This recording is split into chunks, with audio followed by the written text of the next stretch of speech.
بقلب حب سيدنا محمد صلى الله عليه وسلم. قال المصنف رحمه الله ونفعنا به وبجميع علومه في الدارين آمين. وخرج بالمسجد الرباط والمدرسة ومنه الغيب والآدمي المحترم وحقه ومنه نفسه ومنه يراد في جميع ذلك إن لزم على ذلك إحسان الشيء وذلك على غاية بقرب أن منها مال وإن حرام لأن محل الحرمة ما لم تكن لغرض شرعي وهو تصحيح الصلاة والذي يتعين مرافق المصحف وجوف الكعبة وإنباغ الوقت ولو كانت النجاسة جادة لعظم حرمتها. الحمد لله وجل سبحانه حضرة وحضرة الله سبحانه وتعالى yang mana dengan rahmat wa hidayah serta inayah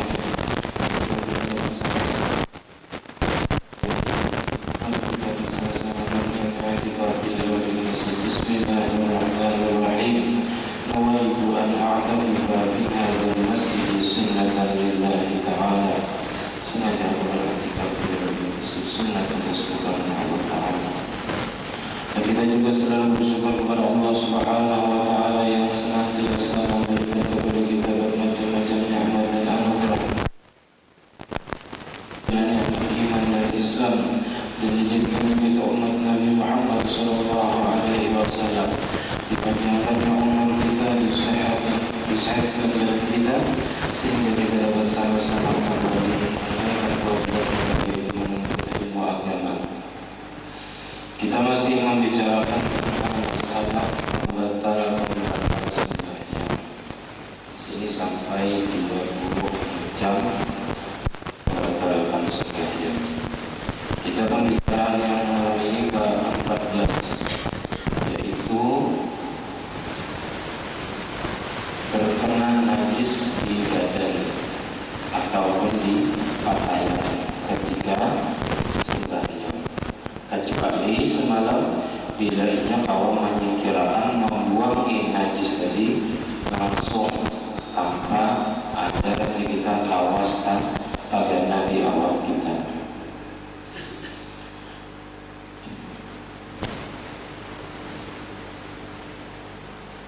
Nah, semalam apabila sembahyang di masjid lalu diguguri najis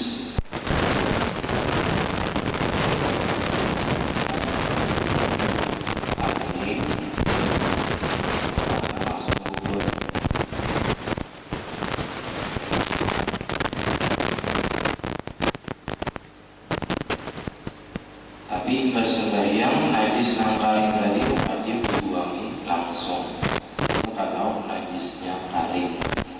Nah, kalau najisnya basah bila batal sembahyang wajib membuang, melempar atau membuang sesuatu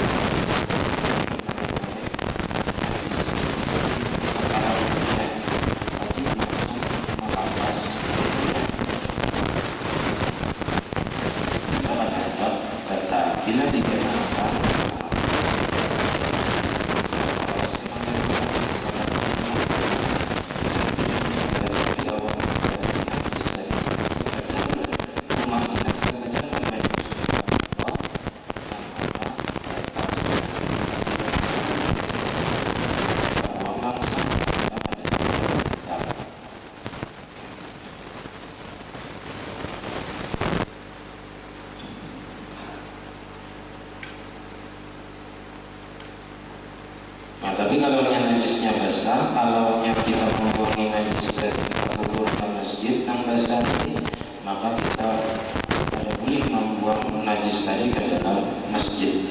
Kalau najis yang basah tadi kita lempar, kita buang, itu mengenai masjid. Maka di sini wajib kita memutuskan sembahyang. Kita dikeluarkan najisnya atau dibasuh najisnya tadi, nah yang masuk dalam masjid tidak bisa sembahyang. Kecuali apabila waktunya sudah hendak habis bilanya membuangi najis ke masjid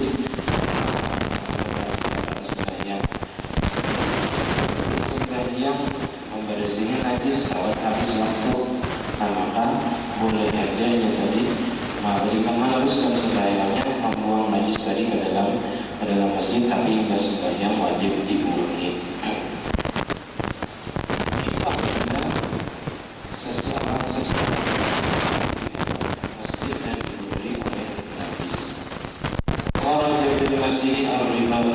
Keluar dengan kata-kata masjid, yaitu ribat asrama, atau misalnya kayak rumah kaum.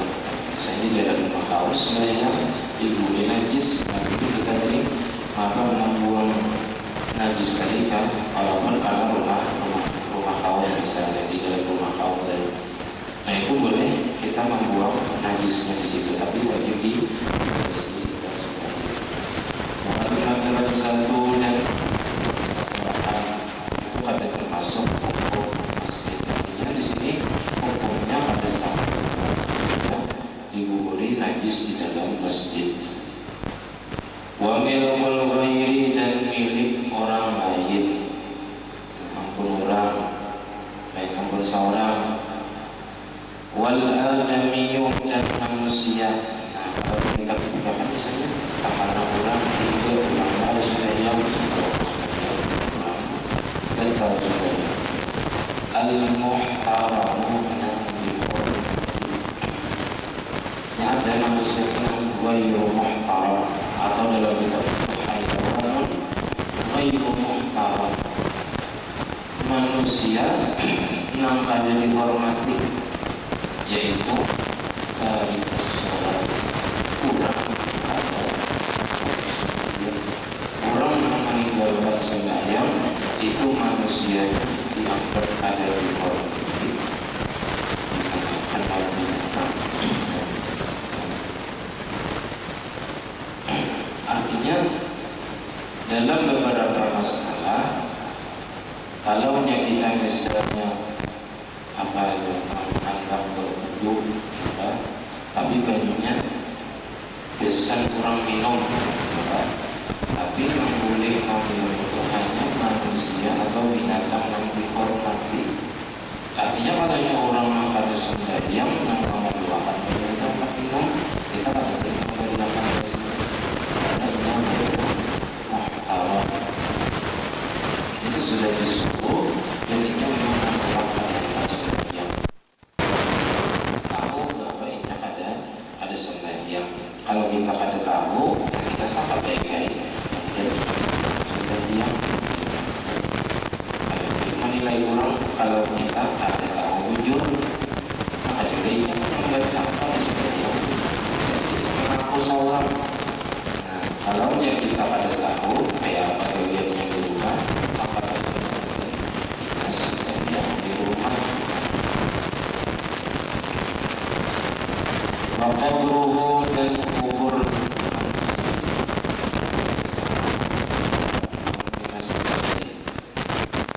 wa milku nafsihi, dan milik dirinya pun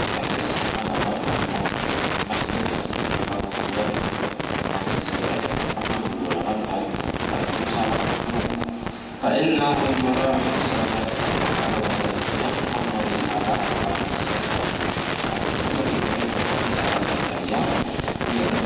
dipayakan mengurangkan najis dari tempat itu, karena itu bukan hukumnya masjid. Di jami' dzalika, pada sekalian yang demikian itu. Wa in tasma ala dzalika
la yaridu 'ala al-ghayatil madhkurati, tidaklah mendatangkan sesuatu yang telah disebutkan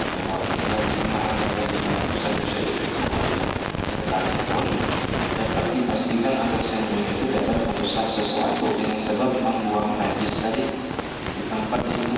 Misalnya karena banyu aku rusak banyu tadi, bukan najis jadi. Nah, jadi tidaklah mendatang atas riwayat yang telah disebut tadi bahwasanya padanya itu akan takdir. Pada bagian tadi menyia-nyiakan harta atau membuang-buang harta dengan sebab menimbai najis dari tadi. Jadi lalu jadi najis dari maka itu kan disebut menyia-nyiakan atau membuang-buang harta. Wahia haramun, dan sedangkan membuang-buang harta itu hukumnya haram. Kita ini banyak namanya di riset atau diperiksa satu persatu karena harta itu. Apakah kita sudah jujur pas menggunakannya atau salah? Di audit kejuran kalau bahasa sekapita bahasa apa perkosaan artinya di audit diperiksa satu persatu harta mendapatkannya, kayak apa cara mendapatkannya, apa yang menggunakannya. Kita sudah cara mendapatkannya itu kita sudah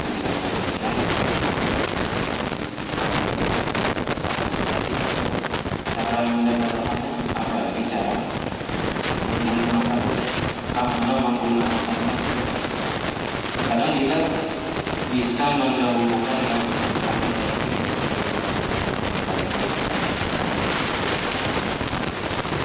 bisa tapi lebih sangat dalam wajib bisa dengan sebab ada misalnya hutang banyak dalam dia hutang pokoknya wajib dia hutang. Nah ada ini soal itu piknikan biasanya duit dari ada tapi di bawahnya piknikan atau ziarahan ziarahan maksudnya ya, atau makan-makan di tempat-tempat yang mewah melarang misalnya ya, bayar hutang pada sudah jatuh tempo sudah artinya wajib bayar hutang. Sedangkan anggar dunia dari sudah tak boleh aja atau minum haram dan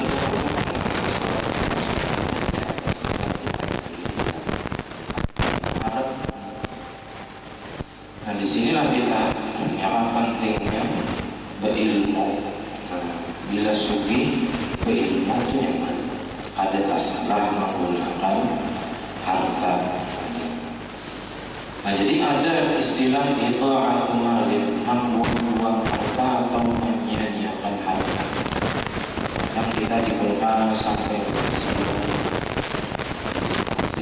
membuang isi ayat cuma diuraikan. Jadinya sia-siakan harta tadi.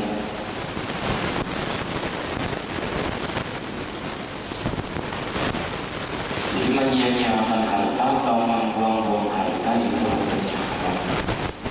Bagi menggunakan kepada maksiat, nah itu jelas sudah haramnya. Nah di sini membuang najis ketika sembahyang tadi untuk menjaga kesahan sembahyang, walaupun dengan sebab membuang najis di awal kita tadi. Salahnya terkena sesuatu dan merusak sesuatu itu, nah maka di sini jadi ada termasuk membuang-buang harta. Nah banyu nang takanan najis tadi itu kada dianggap membuang-buang harta. Nang mana membuang-buang harta tadi hukumnya haram.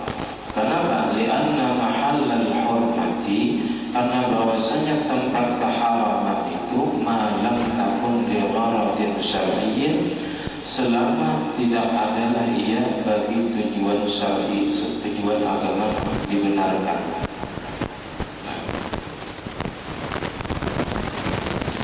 membuang sesuatu tapi kemudian menyediakan atau membuang harta.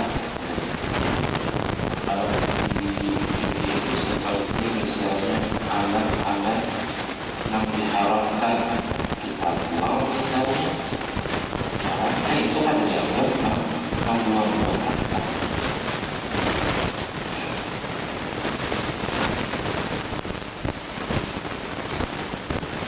Wahwana tashlihus salat. Tujuan agama di sini yaitu kita membujurkan sembahyang supaya sah sembahyangnya. Dan maka ada apa di sini membuang najis karena sesuatu lalu jadi rusak sesuatu. Walladzi yata'ayyanu mura'atul mushafi wa jawful ka'bati, dan yang nyata wajib fardu ain memelihara mushaf. Nah, tapi kalau yang ada mushaf yang kita sembahyang tadi, kita hendak menggunakan najis tadi, kasih itu ada boleh, karena ada mushaf Al-Quran. Ada boleh kita membuang najis di awal kita mengubur ketika kita sembahyang tadi, kita gunakan ke mushaf Al-Quran, ada boleh, karena wajib memelihara mushaf Al-Quran. Wajibul Ka'bati, dan dalam Ka'bah, apa sembahyang di dalam Ka'bah, kalau sembahyang di Ka'bah ini paling hubungan masjid yang di misalnya di atau masjid, nah itu dapat kesempatan sembahyang di dalam Ka'bah. Kita orang biasa asal sama dengan ada bapak dari mana, apalagi ada populer yang orang jauh jauh, ada tarik pulau, ada apa masuk ke dalam Ka'bah tadi. Nah, jadi kalau di dalam Ka'bah, nah itu ada boleh membuang membuang najis dari Ka'bah. Artinya di sini wajib menjaga sembahyang dan ia wajib membuang najis dari keluar agar sembahyang bersih.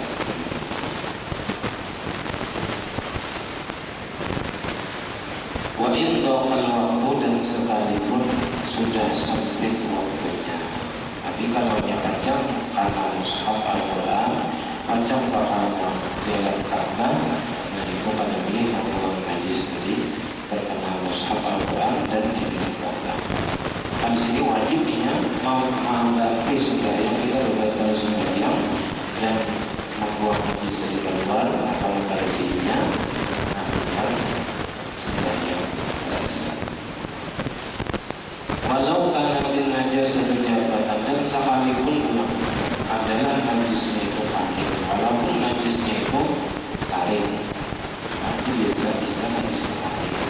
Kalau palapun misalnya palapun yang itu pakai kapal atau plastik yang berlubang, atau seperti tikus misalnya, kemudian atau tarik tikus tadi tarik itu, atau kita ada boleh juga walaupun apabila ada boleh dibuang apabila di dalam Ka'bah atau apabila terkena mushaf. Bisa baliknya ada mushaf misalnya bilanya menggunakan pasti karena mushaf Al-Quran, maka ada bolehnya menggunakan najis dari mushaf Al-Quran walaupun najisnya paling.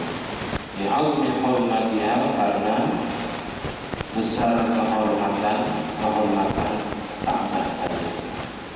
Maka boleh membuang najis di dalam Ka'bah. Wa mithlukan qiyati al-qamrah, dan seumpama meninggalkan atau membuang najis dari seseorang, apabila seseorang membuang najis seseorang, kalau wasalama asabatu qawlan, jikalau membasuh seseorang tadi akan najis yang mengenai akan dia qawlan dengan segera. Kalau dia kesedihan membuang masuk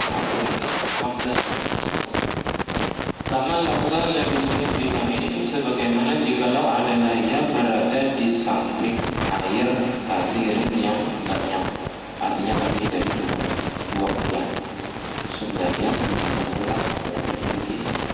diukur najis, masuk punya tangan tadi karena najis tadi ke dalam air yang tadinya itu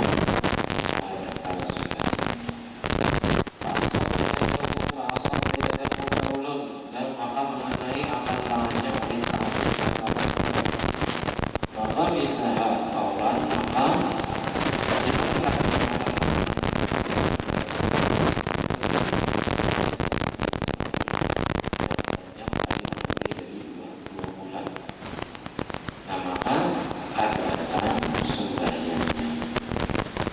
Qala ba'duhum berkata sebagian ulama wala'alla dhabitul qawriyati ay alla yazid ala qadri tamahinah, dan barangkali batasan cepat tadi langsung tadi artinya bukan karena najis langsung dibesuk. Nah itu kayak apa batasannya? Alla yazid ala qadri tamahinah, bahwa jangan lebih atas sekedar tumaknina. Jangan sampai kita ingat perkara najis tadi dikenakan sekedar tumaknina, sawat najis itu tumaknina di awal kita. Nah itu jangan sampai. Tapi jika karena melihat langsung besok ada sampai tumaknina dari si najis tadi terjadi di awal kita langsung kita tumakni, tapi kita besok bahwa bila lebih daripada itu maka hukumnya batal sumbernya. Sudah atau bila sudah tidak akan orang najis maka wajib berisan sebaiknya. Wal khamisa asyara nomor 15 daripada nama membatalkan sembahyang taqdimur ruknil fi'liyi ala mahallihi, mendahulukan rukun fi'li atas tempatnya dengan sengaja. Artinya kurang ini sudah ya balik tahu aturan ini kalau baca bacaan baca surah misalnya rukuk adanya langsung sujud, hingga sujud hanya rukuk misalnya, itu mendahulukan rukun fi'li daripada tempatnya. Hingga rukuk aturannya apa? Tidak hingga rukuk langsung sujud. Nah ini juga batal sembahyangnya karena mendahulukan rukun daripada rukun fi'li daripada tempatnya.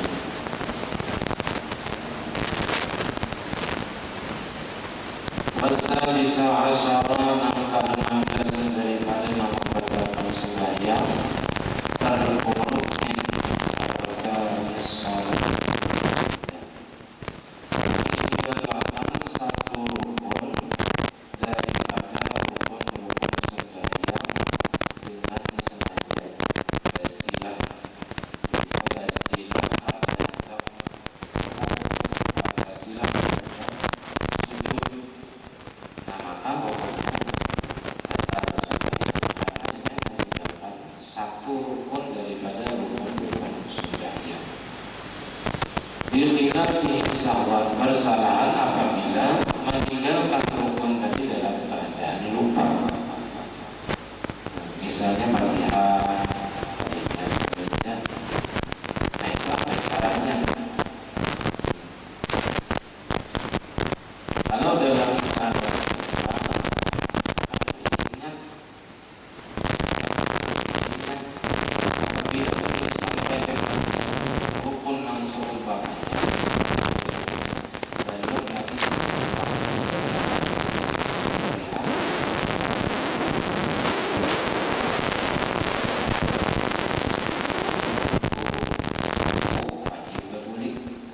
Atau di waktu sujud wajib berbalik membaca Fatihah apabila imam atau orang sembahyang suratan.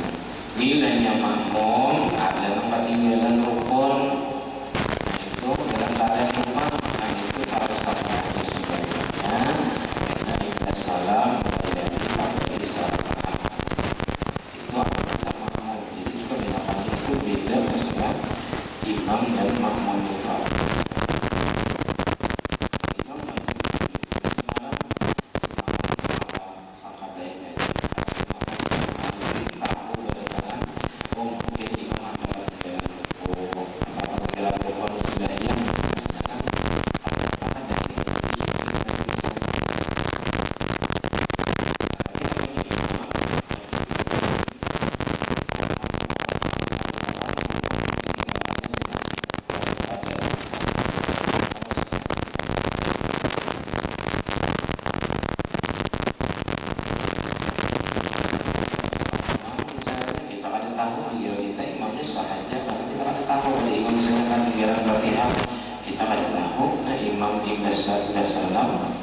kepadanya pada lagi kita, karena kita menyangka imam tadi sah aja sembahyangnya. Jadi bila mengisahkan bersalahan apabila dalam keadaan lupa maupun mana bagi misalnya selama belum salam selama belum salam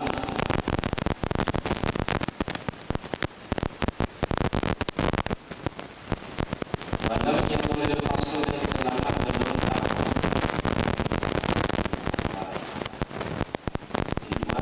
selama belum salam dan batas jaraknya diberi dan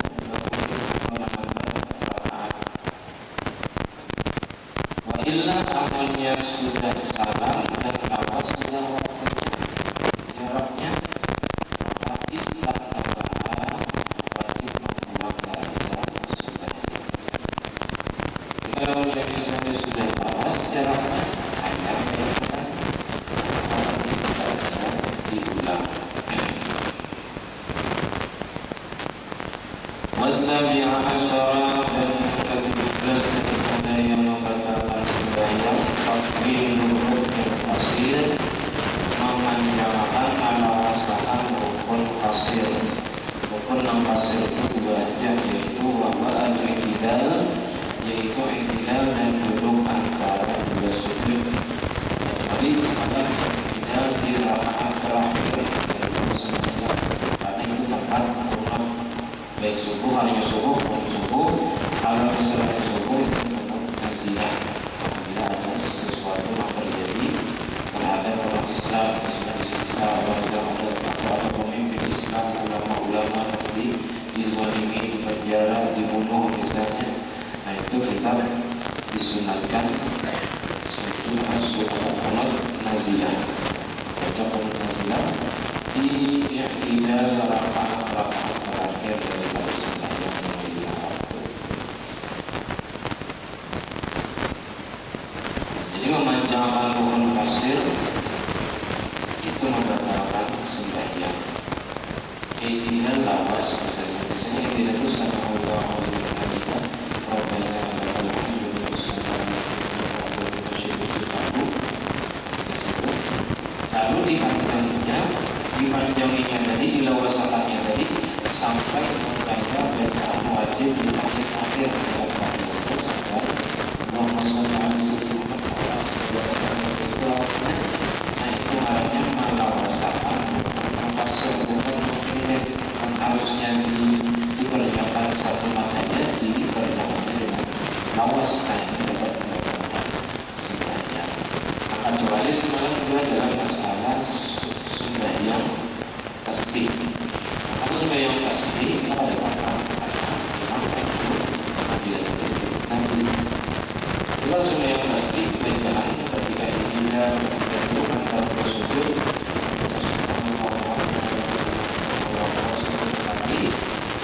itu lawas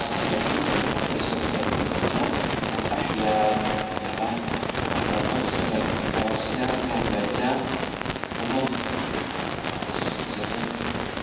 diri kita harus membaca Fatihah.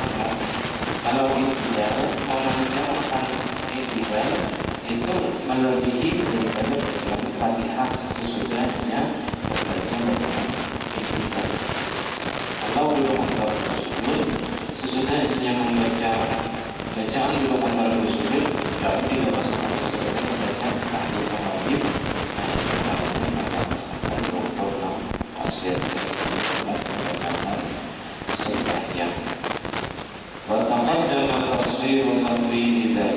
Dan sudah terdahulu gambaran masalah memanjangkan yang demikian itu. Artinya semalam apabila i'tidal jangan melebihi daripada bacaan Fatihah sesudahnya membaca bacaan i'tidal. Dan dalam doa dalam sujud sesudah bacaan doa dalam sujud yang sebenarnya bagaimana atau bacaan yang lain melebihi daripada bacaan tahiyat akhir yang wajib. Apabila tidak itu artinya memanjangkan rukun qasir dan itu dapat membatalkan sembahyang. Wasamina asyara yang ke-18 At-taqaddumu 'alal imami bi ruknaini, tadahulu daripada imam dengan dua rukun. Tadahulu daripada imam dengan dua rukun fi'li, ini rukun fi'li keduanya. Jadi kalau kita rukun qauliyahnya ada batal masih. Menurut pendapatnya ada batal rukun qauli. Tapi kalau rukun fi'li sampai dua rukun, nah ini batal sudah. Jadi kalau dua rukun fi'li itu imam yang masih berdiri, misalnya si makmum rukuk kedua. Bila bangun daripada rukuk dari i'tidal, nah satu. Jadi i'tidal. Kalau dua rukun masih satu rukun, menjalani dua rukun. Lalu sujudnya turun, imam masih berdiri, si makmum tadi sujud, sudah banyak pada sujud, imam masih berdiri, tanyakan yang terbaik. Itu karena sudah mendahului dua rukun yang sempurna. Bagi kata itu dua rukun yang sempurna. Atau bisa juga ada itu imam berdiri, dinya rukuk, imam rukuk, nah, imam berdiri, dinya turun ke sujud. Nah ini dua rukun lah. Dua rukun artinya pada batal imam di dua rukun fi'li. Nah itu batal. Kedua kepada masalah kurang mendahului imam dengan dua rukun fi'li.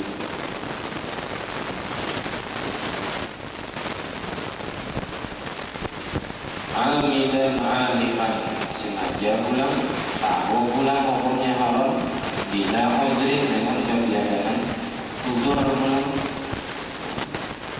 awil takhallufu anhu bihima, atau bertinggal daripada imam dengan dua rukun. Kadzalika begitu juga tadi dua rukun tanpa ada udzur, tahu hukumnya haram, sengaja berdiri dua rukun, nah maka hukumnya batal. Amma taqaddumu 'ala al-imam bi aqalla min ruknaini.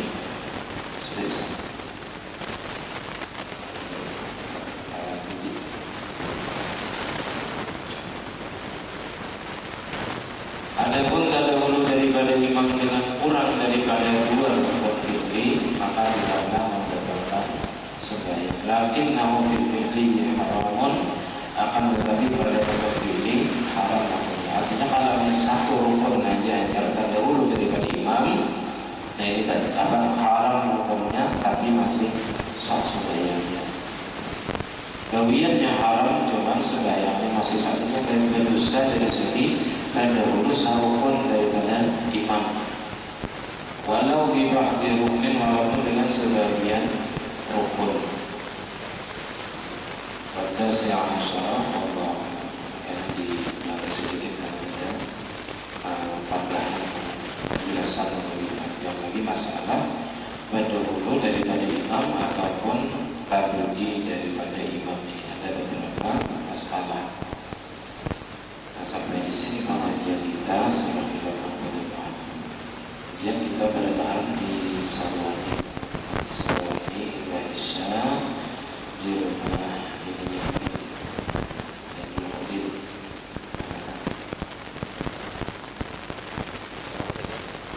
Caranya menyelamatkan diri dari pengajian di Indonesia ini langsung kita bahas informasi itu.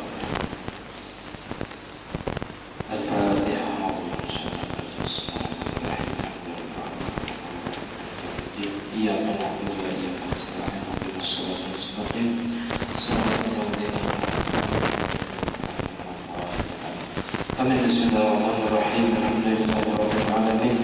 Wassalatu wassalamu ala asyrafil anbiya'i wal mursalin sayyidina wa maulana Muhammad wa ala alihi washabbihi ajma'in.